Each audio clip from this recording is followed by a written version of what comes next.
In August of 2000, in the icy turbulent waters of the Barents Sea, the pride of the new Russian fleet, the nuclear submarine K-1, was preparing for its final triumph. This was no mere vessel. It was an underwater city, a steel leviathan over 150 meters long, capable of carrying 24 Granite cruise missiles, weapons designed to annihilate entire aircraft carrier groups. Its double hull, incredibly robust, was considered invulnerable. On board was one of the finest crews in the Northern Fleet, 118 men, the elite of the submarine forces. The Kursk was a symbol of Russia's resurgent power after the chaos of the 90s. It was meant to be the star of the largest naval exercises since the collapse of the Soviet Union. But instead of a triumphant volley of torpedoes, the world heard only a deafening, soul-chilling silence. On August 12th at 11:28 a.m., the Kursk failed to make contact. It had simply vanished, dissolved into the murky depths. What could have silenced this steel giant? What happened in its compartments, far from the sunlight and human eyes? A desperate race against time began, one filled with secrets, lies, and hope, as the entire world watched, holding its breath.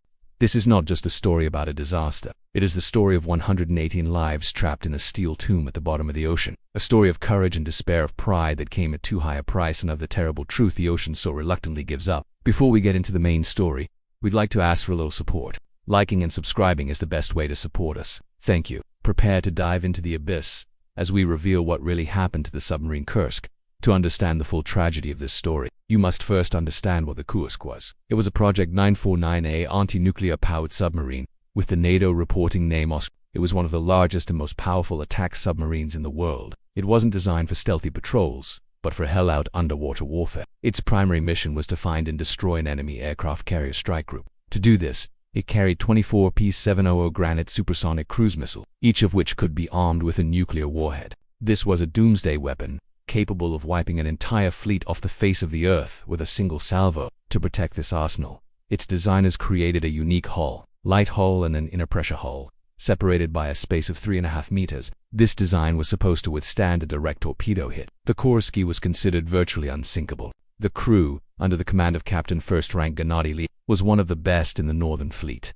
In 1999, they had successfully completed a highly complex mission to stealthily enter the Mediterranean Sea and shadow the American Sixth Fleet during NATO's operation in Yugoslavia. They returned as heroes. The summer of 2000 was supposed to be their new triumph. The exercises in the Barents Sea were a demonstration of force. Dozens of ships, aircraft, and at the center of it all the Kursk.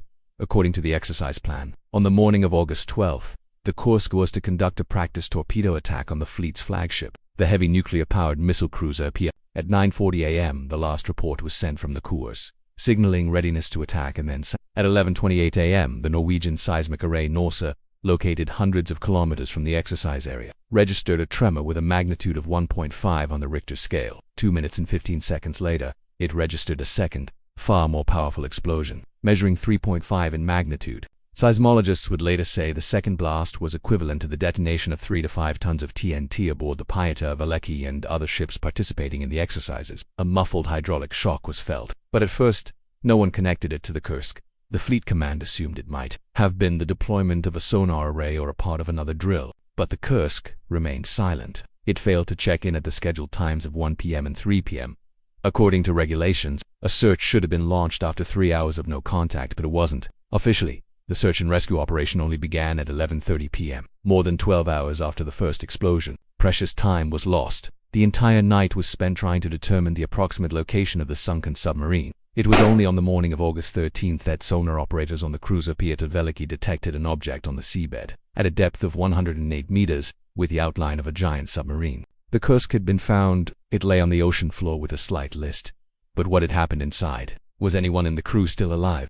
At that moment, the most agonizing and controversial part of this drama began. The rescue operation, which would become a global symbol of incompetence and the concealment of truth. The Russian Navy immediately dispatched rescue vehicles to the disaster site. But here, they were met with complete failure. The old, Soviet-era rescue bells and minis, like the prison AS-34, proved incapable of performing their task. Time and again, they dived to the sunken Kursk, but they could not dock, with the combing of the escape hatch on the 9th compartment the only path to salvation. Navy officials reported bad weather, strong underwater currents, and poor visibility. They claimed the hatch itself was damaged and deformed by the explosion, making a seal impossible. But time was running out. Hour after hour, day after day. Meanwhile, In the garrison town of Vidyevo, where the submariners' families lived, hell was breaking loose. Wives, children, and parents of the crew members gathered at the pier, demanding any information from the authorities. But they were met with either silence or dry, bureaucratic phrases. The contrast between the official propaganda, which for decades had spoken of the fleet's invincibility and supreme technical prowess, and the real-life picture of the rescuers' helplessness was monstrous. The whole world, glued to television screens, watched this tragedy unfold live. And the whole world asked one question: why wasn't Russia asking for help? Just 2 days after the disaster, on August 14th, the United Kingdom, Norway, and the United States offered their assistance. They had modern, advanced, deep-sea rescue vehicles, like the British LR-5, and experienced teams ready to fly out immediately. But the prouder Russian command repeatedly refused. The official reason was secrecy. They did not want to allow foreigners near their newest submarine, even to save the lives of their own sailors. This decision sparked a storm of outrage both in Russia and abroad. What was more important? The prestige of the fleet and the preservation of military secrets or 118 human lives. While admirals in Moscow debated this question, there may have still been living men on the floor of the Barents Sea. Rescue vessels on the surface detected tapping sounds from inside the hull, taps that resembled an SOS signal. This meant that in the aft compartments, which had survived the explosion, someone was alive and waiting for help. It was only on August 16th, the fifth day after the disaster, under colossal public pressure and after the personal intervention of President Putin, that the Russian command finally agreed to accept foreign aid. The Norwegian vessel Seaway Eagle, carrying the British rescue submersible L5 and a team of divers, arrived at the site on August 19. What happened next was the final, crushing blow to the reputation of the Russian Navy. It took the Norwegian divers just a few hours to do what the Russian rescuers could undo in a week. They approached the escape hatch without any problems and found that it was not damaged. There was none of the deformation the Russian admirals had spoken of. The hatch was in perfect condition. On August 21st they opened it. When the hatch was unsealed, water rushed out. The ninth compartment was completely flooded. No one had survived. The hope that had flickered for 9 long days was finally extinguished. Later, when the submarine was raised, several farewell notes were found in the pocket of the uniform jacket of Lieutenant Captain Dmitry, the commander of the ninth compartment. The last one, written in complete darkness, by feel, was dated 3:15 p.m., August. It read, "It's dark to write here, but I'll try by feel. It seems there are no chances, 10 to 20%. We hope that at least someone will read this. Here are the lists of personnel from the compartments who are in the ninth and will try to get out. Greetings to all. No need to despair." This note proved what everyone had feared and what everyone had hoped for. After the explosions, at least 23 men had survived in the aft compartments. They were alive for several more hours, perhaps even days. They waited for help, they banged on the hull, but help never came. They died, suffocating on the carbon monoxide that seeped in from other compartments, or drowning as the icy water of the Barents Sea finally filled their last refuge. After it became clear there was no one left to save, the country faced a new, no less difficult question. What caused the disaster?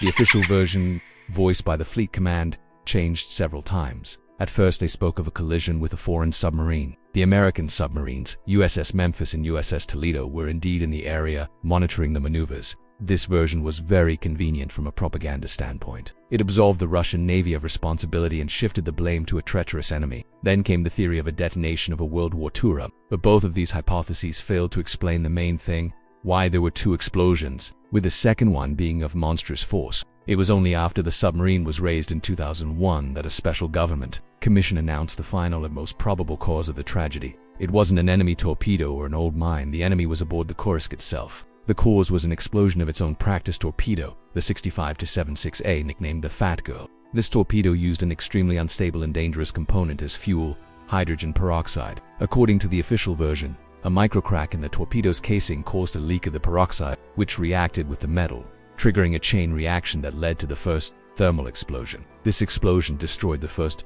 torpedo compartment, instantly killing everyone inside. It also started a fire, with temperatures reaching several thousand degrees. 2 minutes and 15 seconds later, the fire reached the other torpedoes in the compartment. The entire munition stock detonated. This second, much more powerful explosion literally tore off the front of the submarine, destroyed the first 4 compartments, and led to the immediate flooding of the vessel. The operation to raise the Kursk in 2001 was a unique engineering feat.